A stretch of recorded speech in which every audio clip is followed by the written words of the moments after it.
Hi, everyone, and welcome to another episode of Creating Comics with me, Prentice Rollins. This is the third of 3 episodes in which I'll be talking about the creation of what are known to people in the biz as continuity pages. Continuity pages are comics pages that are not covers and arguably not splash pages, that is, pages with just one big image. Continuity pages are pages where the creator is required to take a script and translate what's on the written page into continuous comic art, involving a succession of different sized panels, each panel containing its own pleasingly composed art image. Funnily enough, there was one comic that contained nothing but splash pages. Superman number 75 from 1993, the issue in which Superman died. Don't worry, he didn't stay dead for long. 1993 was the year that I started working for DC Comics, so I remember that year well. Here's a sample page of art from Superman 75 by Dan Jurgens and Brett Breeding. Here's the climactic image. It's actually a 3-page fold-out, or the equivalent of 3 splash pages. This was quite a stunt for DC. It happened at a time when there was massive speculation in comics. People were buying and squirreling away scores of copies of big issues like this, or number ones of anything, in the hopes that they would someday be worth a lot of money. Sort of like Action Comics number 1 from 1939, the comic that introduced Superman to the world in the first place. There's only a handful of Action Comics number 1s still in existence, and last I checked, each one is worth about $137 gazillion. We have World War II and the Mothers of America to thank for the scarcity and value of Action Comics number 1. World War II because of the paper drives, and the Mothers of America because, as every young comics reader learns sooner or later, it is one of the chief natural biological functions of mothers to throw away comic books. Alas, there was no World War III to suck up Superman number 75, and I guess all those buyers must have hidden them from their moms really well, because there is no scarcity 30 years later of Superman number 75. A mint condition copy is worth about $10. Now I want to ask, is it possible that there's a best comic book ever made? One so good that it's the culminating point of comics as an art form, and every other comic stands in its shadow. A couple of episodes back, I talked about what I considered the worst comic ever. So what's the best? Well, I want to suggest that it's Watchmen, written by Alan Moore and illustrated by Dave Gibbons and colored by John Higgins. Watchmen was originally published as 12 issues and was collected into a single graphic novel in 1987. Watchmen takes place in an alternate reality in which the U.S. won the Vietnam War and Richard Nixon never left office. In it, a team of superheroes is pulled out of retirement to investigate the murder of one of their own, and things culminate with a revelation of a plot by another member of the team to save the world from nuclear war by rather extreme measures. Watchmen has come to be viewed as the point at which comics showed that it can be literature. Is it actually the world's greatest comic? I don't think there's really an answer to that question. There's a saying in Latin, de gustibus non est disputandum. There's no disputing taste. There's no point in arguing over what people like. There are plenty of comics that have a pretty good claim to being the greatest. Maus by Art Spiegelman, Batman: The Dark Knight Returns by Frank Miller and Klaus Janson, and Jimmy Corrigan, The Smartest Kid on Earth by Chris Ware, all leap to mind. And there are many, many other candidates. But Watchmen is definitely what I'll call a definitive comic book. A piece of art is definitive if it literally defines the medium. If someone asks you, what's a good painting? You could try explaining it to them, or You could drag them into the Louvre in Paris, show them the Mona Lisa, and say, that is a good painting. You've just done what philosophers call definition by ostension. You literally pointed at the thing you've been asked to define. The Mona Lisa is a definitive painting. If it ain't good, nothing is. Citizen Kane is a definitive movie. If it ain't good, nothing is. Watchmen is a definitive comic. If it ain't good, nothing is. If someone says to you, I didn't like Watchmen, fine, it's not for everyone. There's no disputing taste. But if someone says to you in deadly earnest, Watchmen as a comic sucks, well, they don't know what they're talking about. They don't understand comics.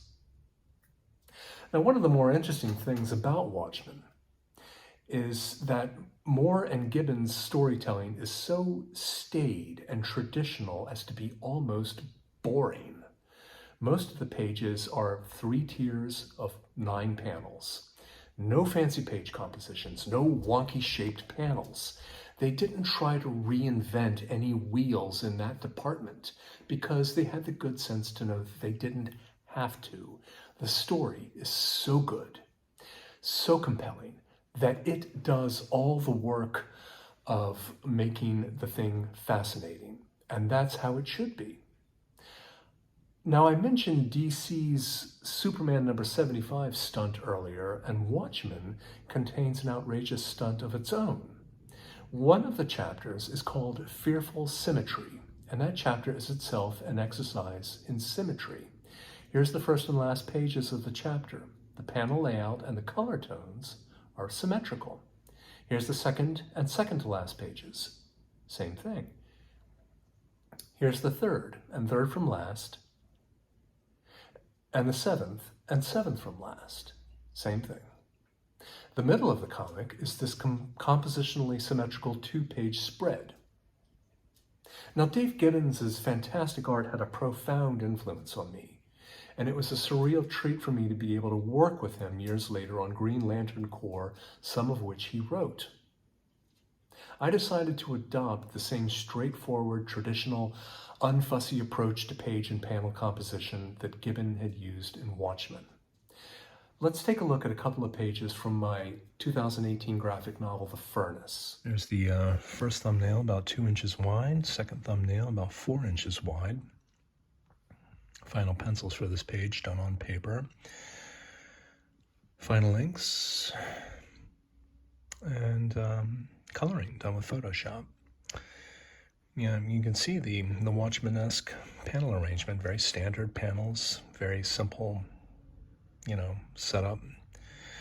And this page turned out to have this kind of diamond-shaped composition that wasn't deliberate, it just kind of happened. After you've been doing this long enough, these things start to happen. You just have an intuitive sense of where things need to be, and they take on these interesting compositions. Final pencils, done on paper, final inks.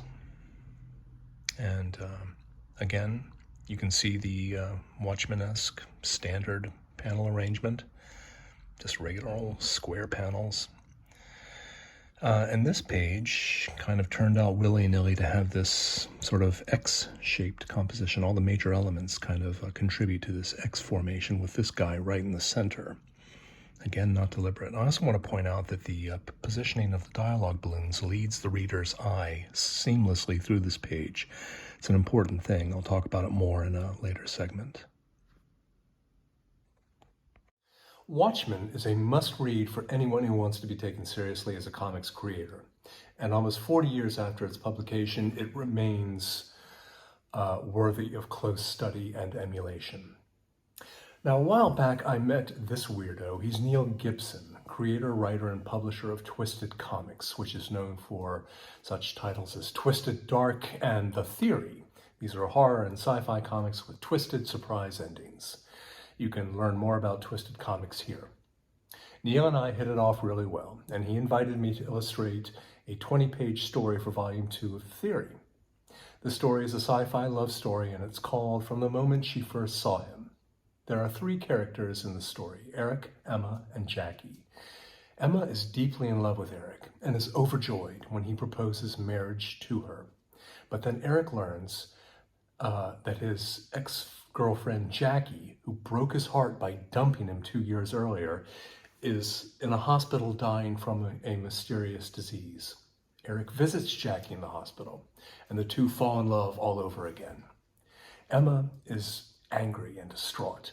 She confronts Eric, and at the end of the story, Eric reveals to Emma that she's not human. She's an android, a comfort bot that he purchased 2 years ago in order to help him get over Jackie. Sorry to give away the ending, but it's necessary in order for you to understand some of the creative decisions I made when I was drawing the story.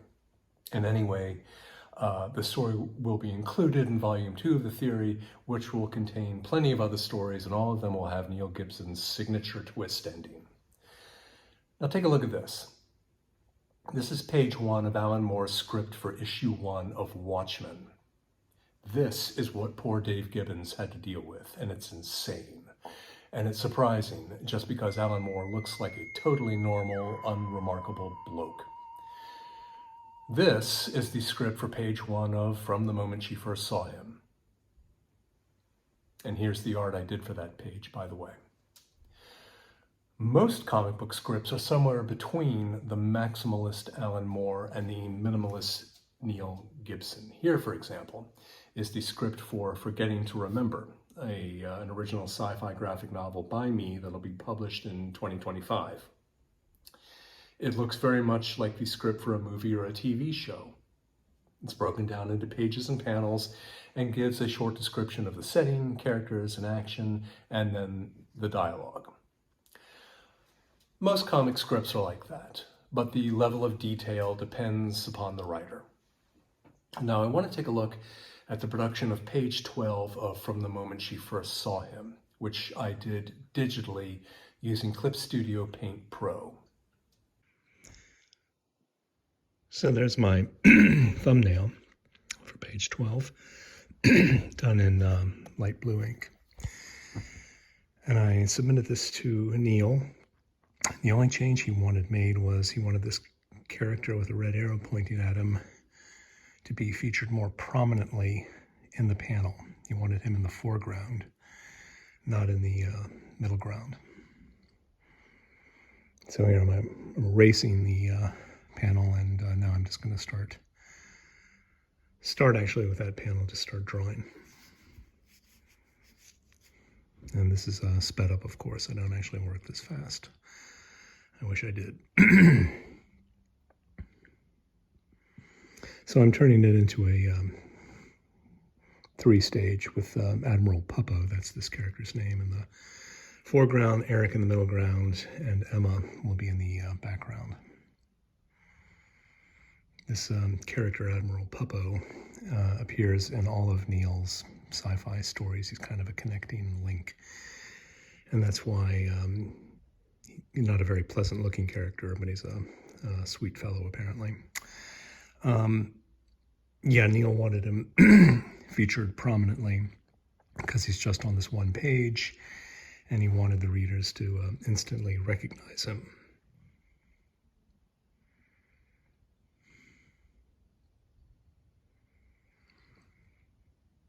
Getting back to Alan Moore and Dave Gibbons, I was talking earlier about their simple, unfussy, traditional approach to panel and page composition.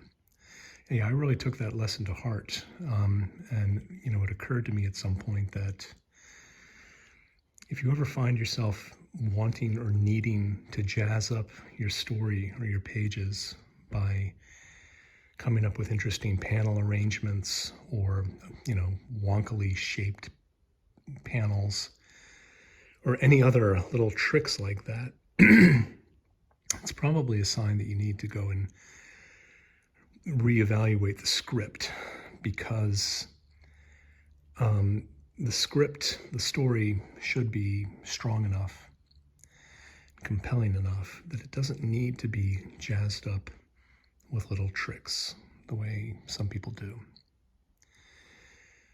If you need to jazz up your story, here, by the way, I'm doing something, since these two panels have essentially the same background. I just sampled the background in panel 4, copied it, and moved it to panel 5, and now I'm a big time saver. It's one of the advantages of working digitally. You can do that. Yeah, so as I was saying, if you find yourself needing to rely on fancy tricks to jazz up a story, you know, it may be a sign that the thing is not really worth illustrating. You shouldn't really have to think too hard about all that. In this panel, Eric, the main character, is seated in a chair and he's talking with Jackie, his former flame who dumped him 2 years ago and who is now dying in hospital. And Eric has learned that she actually still loves him, which is good news for him because he never fell out of love with her. He's talking, you know, this is one of the futuristic things in this story. Instead of phones, there's a little device implanted in your hand and a hologram appears in your hand. And that's how you communicate with people. Anyway, he's talking to Jackie, and in panel 2, we learn that Emma is standing right there watching him. Eric doesn't want to be observed talking to Jackie in this way, so he's making this invisibility privacy shield appear around him, which is another bit of futuristic, interesting tech in this story. Since I had to draw Eric twice, I just, in the same pose, I didn't bother. I just copied him from panel 1, moved him to panel 2, resized him, and there you go. And now I'm going to use the Gaussian blur tool to blur Eric. Gaussian blur is a very handy thing to have for doing little effects like this. But it's right under the filter in the menu bar at the top when you have Clip Studio open.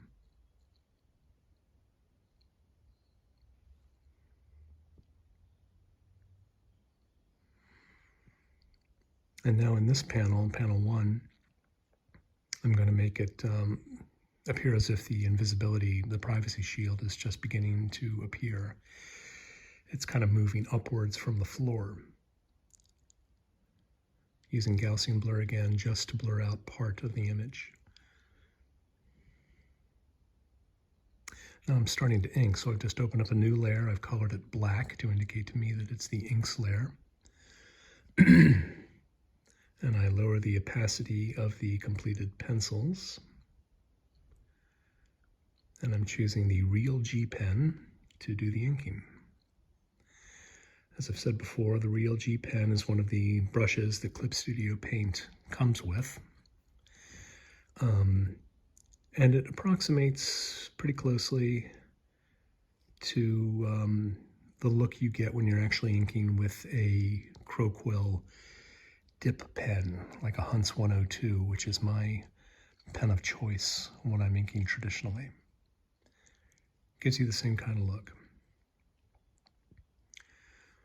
Digital artists are constantly fretting about how to achieve a look that is indistinguishable from something made with traditional tools, pencil and paper and ink.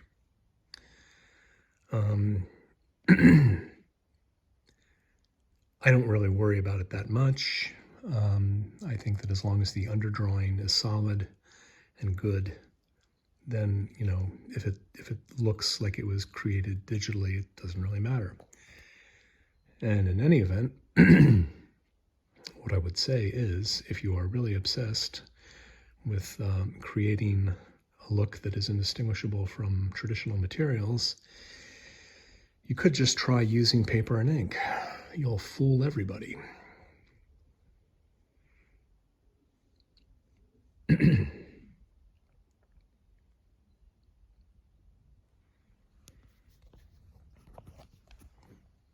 Man, I wish I worked this fast. Be a real time saver.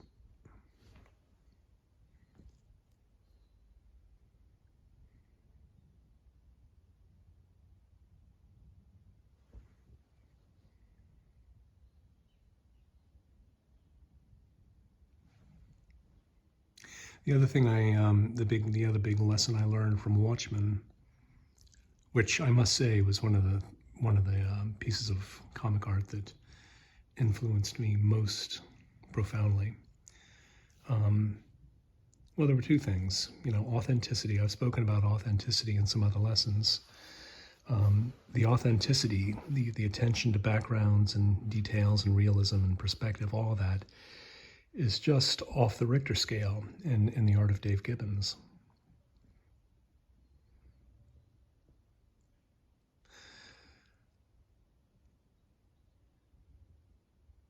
And I really kind of took that to heart. The other thing that really stunned me about Watchmen is, as I said, the ease of reading it because of the very simple, traditional, unfancy approach to the storytelling. There's never any ambiguity about what order the panels are to be read in. The dialogue balloons are all expertly placed so that your eye travels seamlessly from one panel to the next. And I really dig that because, my ideal is that when the reader is reading a comic by me, they kind of forget that they're reading a comic. They become so absorbed in the story that they just kind of forget that it's a comic at all. And if you have those clunky things happening, like where the reader has to go back and reread because they didn't read the panels in the right order because it's not clear what order they're to be read in, that reminds people that, hey, this is just a comic book. Takes them out of the story.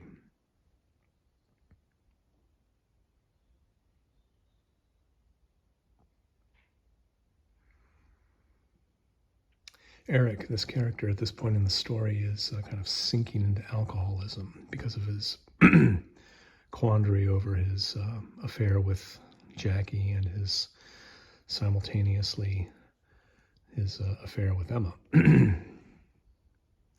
So as the story goes along, he gets more and more haggard and disheveled looking, using this very simple approach to indicate facial hair, just lines. And his hair gets mussier and the bags under his eyes get bigger.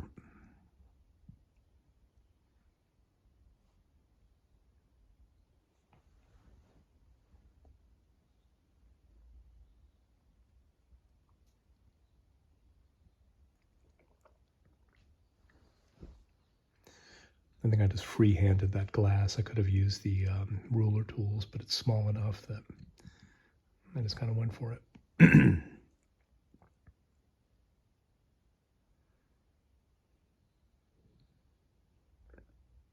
And you can see I've got a pretty simple approach to body hair, the hair on his arms and chest, just a few lines, that's all you need. Now, do you see those three vertical kind of reddish purplish lines there? And that indicates that I'm using the special ruler. The special ruler has various sub-ruler tools within it, one of which is parallel line.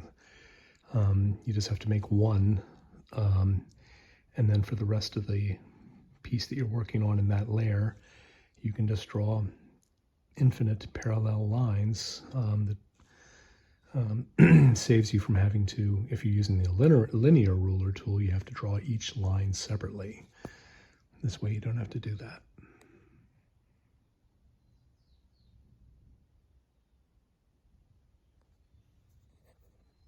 Now I'm using the parallel line special ruler again to make the horizontal lines.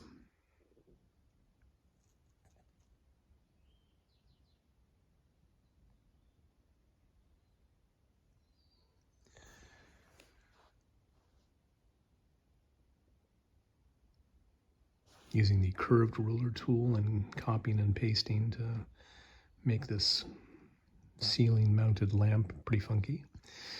I want to have 4 of these, but I don't have to draw it 4 times. It's on its own layer. I just copy it, paste it 3 times, and boom.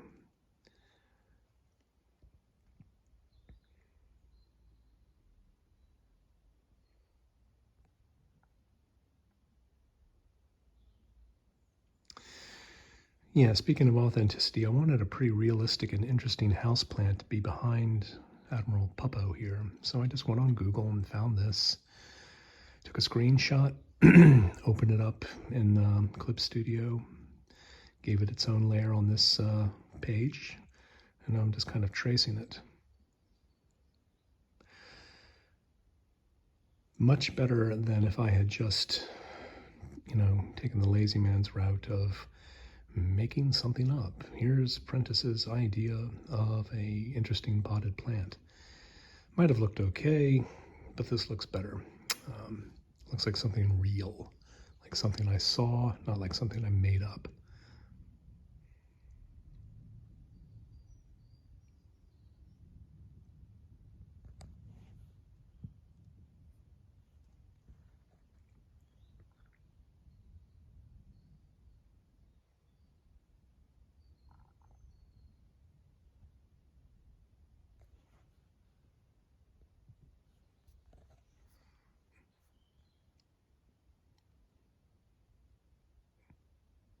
Now I'm just erasing the bits of wall behind it that it's obscuring.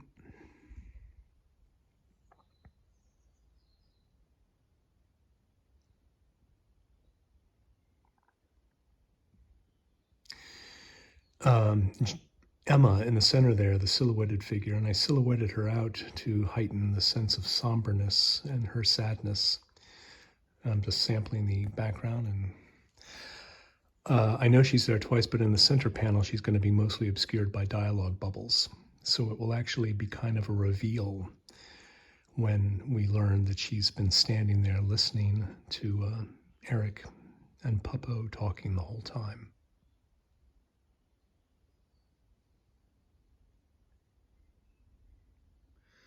So there is, to sum up, there's my original thumbnails.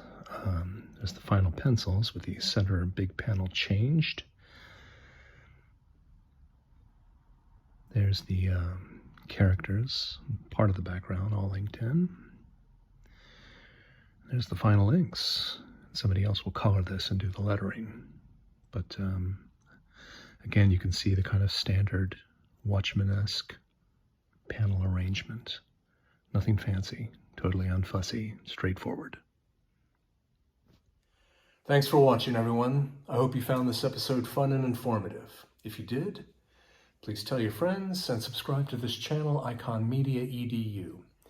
And you can follow me, Prentice Rollins, on Instagram here. And don't forget to leave any comments or questions in the comments box below. I look forward to hearing from all of you. Bye for now.